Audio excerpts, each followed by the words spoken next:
80 शब्द प्रति minute dictation start करते हैं 5 सेकेंड बाद।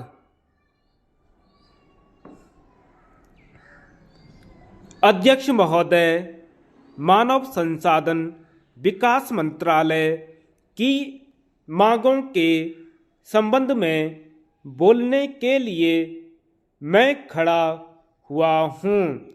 शिक्षा की पद्धति के बारे में, उसमें परिवर्तन लाने के बारे में, इस क्षेत्र में हमें जो असफलता हाथ लगी है उसके बारे में अभी मेरे मित्र ने बहुत कुछ कहा है। दुर्भाग्य की बात यह है कि देश में सभी लोग यह मानते हैं कि शिक्षा में प्रगति नहीं हुई है, शिक्षा पद्धति में आमूलचूल परिवर्तन नहीं हुए हैं, लेकिन फिर भी इस दिशा में कुछ किया नहीं जाता है। ऐसा प्रतीत होता है कि इस विषय में कुछ भी करने की स्थिति में हम नहीं रहे हैं। स्थिति ज्यों की त्यों चली आ रही है।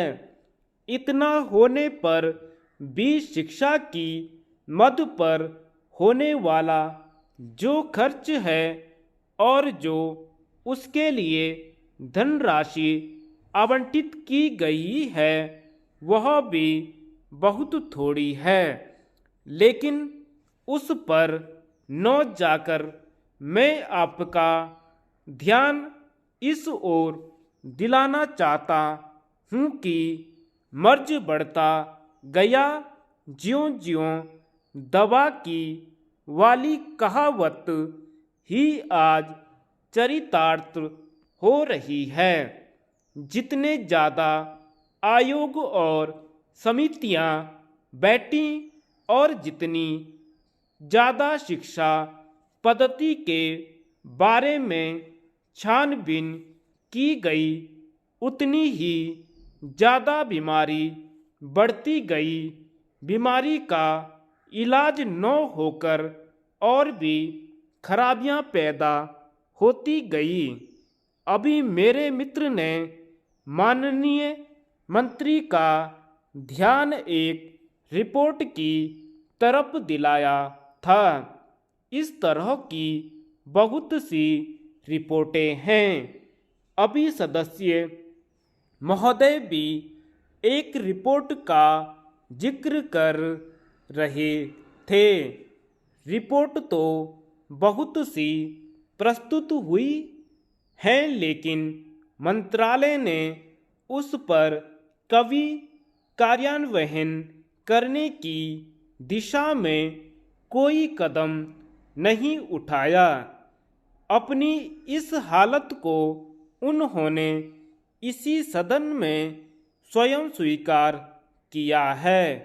अपनी विवशता को उन्होंने स्वयं यहाँ प्रकट किया है। इस विषय पर और अधिक न कहकर मैं आज के दिन मानव संसाधन विकास मंत्रालय का ध्यान दो विशेष विषयों की तरफ दिलाना चाहता हूँ। पहली बात तो मैं हिंदी के बारे में कहना चाहता हूँ।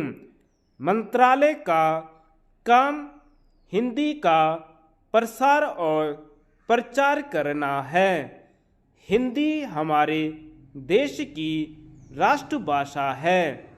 संविधान ने उसको राष्ट्रभाषा का स्थान दिया है, लेकिन हिंदी को वह स्थान अभी तक भी ठीक से प्राप्त नहीं हुआ है। इसके कई कारण हो सकते हैं। एक कारण हिंदी प्रेमियों का अधिक उत्साह हो सकता है। दूसरा, गलत राजनीति से प्रभावित होकर राजनेताओं का भाषा के बारे में अपनाया गया दृष्टिकोण हो सकता है। धन्यवाद।